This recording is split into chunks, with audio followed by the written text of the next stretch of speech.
Assalamualaikum warahmatullahi wabarakatuh. Perkenalkan, saya Bambang Heru Susanto dari Departemen Teknik Kimia Fakultas Teknik Universitas Indonesia. Pada kesempatan kali ini ingin menyampaikan sedikit presentasi terkait dengan kompetensi yang saya miliki, yaitu katalisis, khususnya dalam konversi biomasa menjadi bahan bakar bio. Kita tahu bahwa perubahan di alam ini ada dua ya, perubahan kimia dan perubahan fisika. Di mana kalau perubahan fisika itu bersifat sementara, sedangkan perubahan kimia itu bersifat permanen. Nah, dalam perubahan kimia ini selalu terjadi sebuah reaksi ya, mempertemukan antara satu reaktan dengan reaktan yang lain, sehingga antara reaktan dan produk itu akan memiliki entitas yang berbeda, baik dari jenisnya, struktur kimianya, maupun konfigurasinya. Nah, disinilah peran reaksi kimia itu menjadi dominan ya dalam kehidupan kita sehari-hari. Sehingga kita kenal ada reaksi yang sifatnya spontan seperti pembakaran gitu ya, oksidasi, proses oksidasi. Ada juga reaksi yang sifatnya tidak spontan. Nah, reaksi yang tidak spontan ini memerlukan ruang yang lebih spesifik. Dalam hal ini disebut dengan reaktor. Di mana di dalam reaktor ini pertemuan antara reaktan itu akan lebih intensif sehingga diharapkan produk yang diinginkan itu bisa terjadi. Namun ternyata tidak cukup ya untuk bisa melakukan pertemuan antar reaktan itu di dalam reaktor kalau kita tidak merekayasa kondisi operasinya. Sehingga disinilah peran termodinamika itu menjadi penting. Kita mengatur tekanan, temperatur, laju alir, dan juga yang lainnya. Sehingga pertemuan itu akan lebih intensif.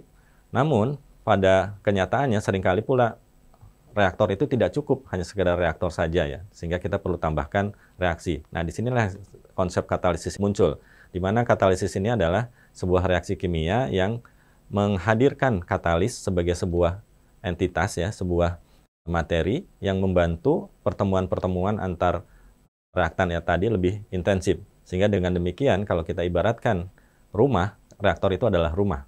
Sedangkan katalis itu adalah kamar-kamarnya, tempat pertemuan reaktan tadi.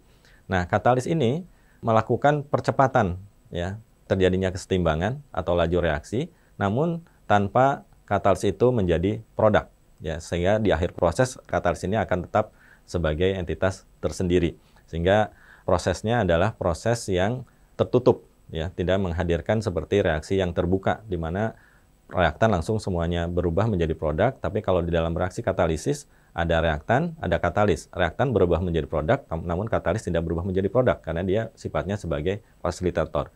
Nah, dengan adanya katalis ini maka diharapkan terjadi konservasi energi ya, karena katalis ini dia akan memilihkan jalur reaksi yang paling efektif untuk terjadinya produk, sehingga adanya produk antara, adanya produk samping itu bisa diminimalisasi. Selain itu juga katalis memberikan efisiensi energi yang lebih tinggi, dalam arti energi yang digunakan untuk merubah reaktan menjadi produk itu akan lebih kecil, sehingga lebih efisien, sehingga sumber daya yang ada itu bisa dikonversi hampir seluruhnya menjadi produk.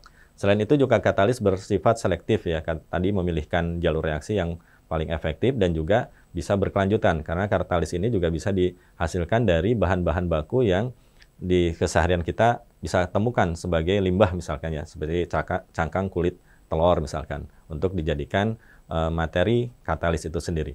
Nah, dalam ilmu katalis kita kenal adanya kelas-kelas ya yang disesuaikan dengan reaksi yang ada. Kalau kita bicara konversi biomasa menjadi bahan bakar bio, maka reaksinya kebanyakan adalah hidrogenasi selektif ataupun cracking, sehingga kita menggunakan katalis aktif logam, oksida, maupun logam antara, seperti itu ya.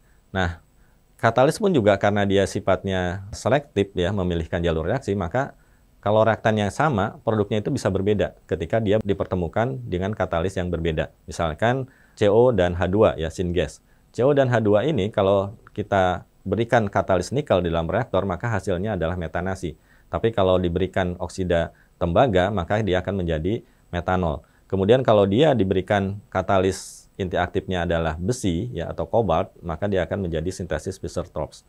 Nah, kalau kita bicara biomasa, kita akan tahu bahwa biomasa ini ada di sekeliling kita, tumbuhan, batang, kayu, dan sebagainya itu adalah salah satu biomasa, termasuk juga limbah, ya, limbah kotoran dari binatang, kemudian juga rerumputan, kemudian juga minyak nabati, dan seterusnya itu adalah semuanya biomasa. Sehingga kita kenal senyawa grup dalam biomasa itu ada 4 paling tidak ya. Yang pertama itu adalah karbohidrat, kemudian ada fenolik, minyak nabati atau oils, dan juga protein. yang masing-masing memiliki struktur kimia mirip. Ya, ada karbonnya, ada hidrogen, dan ada oksigen. Kecuali di protein itu ada nitrogennya. Nah, karena kemiripan dengan struktur kimia dari bahan bakar minyak, yaitu hidrokarbon, C dan H, maka ini potensi untuk kita bisa mengkonversi biomasa ini menjadi bahan bakar minyak yang kita inginkan.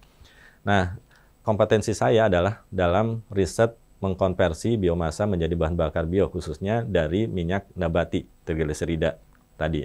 Dan kalau kita lihat jalurnya, kalau kita mengkonversi minyak nabati atau trigliserida itu bisa melalui jalur transfikasi atau alkolisis, bisa juga melalui hydrotreating sebagaimana yang kita kenal di kilang minyak bumi. Ada juga jalur dari bahan pati gitu ya, yang melalui jalur bio ya, karena ada proses dalam bentuk fermentasi menggunakan enzim. Sedangkan yang konvensional adalah melakukan termokimia, jalur termokimia, yaitu merubah lignosilulosa atau biomasa dari batang kayu gitu ya, menjadi produk yang kita inginkan, seperti bio-oil, glukosa, maupun gas sintetik. Yang masing-masing tentunya ada keunggulan dan kelemahannya masing-masing. Tapi kalau kita ingin melakukan rekayasa, menghasilkan bahan bakar bio yang kita inginkan, tentunya jalur-jalur ini harus kita perhatikan, dan juga tentunya katalisnya itu sendiri yang perlu kita perhatikan. Sehingga kalau kita lihat di sini misalnya aplikasi untuk mendapatkan biodiesel, green diesel, dan bahan bakar minyak itu sebetulnya mirip-mirip ya. Di mana kita merekayasa agar reaktan yang mengandung karbon, hidrogen tadi bisa dikurangi ikatan rangkapnya, kemudian dihilangkan oksigennya.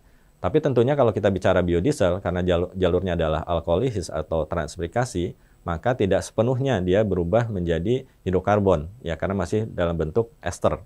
Dan ini yang menyebabkan kenapa biodiesel itu tidak bisa digunakan 100% di dalam mesin diesel. Berbeda dengan green diesel, karena green diesel ini struktur kimianya mirip dengan bahan bakar minyak solar, seperti itu. Nah, kalau dalam riset, tentunya kita bisa melalui pendekatan riset basah, ya, dalam laboratorium atau riset kering untuk melihat visibility dan juga merekayasa optimasi prosesnya gitu ya. Kami telah melakukan riset di laboratorium untuk mengkonversi minyak nabati, dalam hal ini dari tumbuhan yang di Indonesia itu sangat kaya sekali, ada 60 varietas tumbuhan yang bisa diekstrak menjadi minyak nabati. Saya mengambil sampel dari minyak sawit, kemudian ada bintoro, terus ada jarak pagar, dan juga kemiri Sunan. Nah, kita lakukan preparasi katalis untuk bisa menjadi fasilitator dari pertemuan reaktan-reaktan tadi, dengan ditambahkan hidrogen ya, karena jalur kita adalah jalur kimia gitu. Kemudian dimasukkan ke dalam reaktor autoclave, di mana di dalamnya ada reaktan hidrogen yang ditambahkan dengan menjaga tekanan dan temperatur yang sesuai gitu ya, sehingga kita bisa mendapatkan green diesel yang kita inginkan. Disinilah terjadi sinergi antara katalis dan reaksi, sehingga disebut dengan katalisis seperti itu. Nah, jalur reaksinya seperti apa? Jalur reaksinya tentunya akan terjadi kompetisi ya, karena komposisi dari bahan bakunya sendiri juga beragam, kompleks ya. Pasti akan terjadi proses cracking ya, karena ada thermal di dalamnya, ada juga hidrogenasi karena kehadiran hidrogen itu sendiri. Kemudian juga ada terjadi perengkahan dengan diarahkan oleh katalis itu sendiri. Nah, yang kita inginkan dari jalur reaksi yang untuk menghasilkan green diesel yang optimal tentunya adalah jalur dekarboksilasi, karena sedikit menggunakan hidrogen ya, walaupun di awal akan terjadi penjenuhan dulu, kemudian perengkahan, baru setelah itu terjadi dekarboksilasi. Dan kita menghindari terjadinya dekarbonilisasi dan juga menurunkan reaksi samping yang mungkin terjadi. Sehingga emisi CO2 juga bisa diturunkan, kemudian juga konsumsi hidrogen sebagai reaktan juga bisa diminimalisasi. Karena kita tahu hidrogen saat ini masih diproduksi di fosil, ya, dan itu mahal, dan dengan proses yang sayang kalau hanya dijadikan sekedar reaktan saja. Karena hidrogen ini berpotensi untuk sebagai energi sebetulnya ya. Nah, dengan demikian katalis ini menjadi penting ya dalam industri pengolahan. Kita tahu PDB dunia itu sekitar 35% itu dipengaruhi oleh industri-industri pengolahan yang menggunakan katalis, khususnya di industri migas, industri pangan, kemudian industri chemicals, dan juga energi dalam hal ini. Dan kita tahu sendiri bahwa industri pengolahan itu sendiri 90% menggunakan katalis, yang sekitar 85%-nya adalah katalis heterogen, ya, 17%-nya adalah katalis homogen, dan sisanya menggunakan katalis bio atau enzim dalam hal ini ya.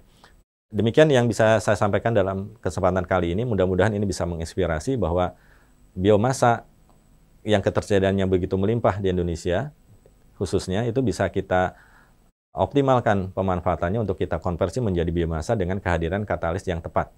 Sampai jumpa lagi dalam pertemuan mendatang.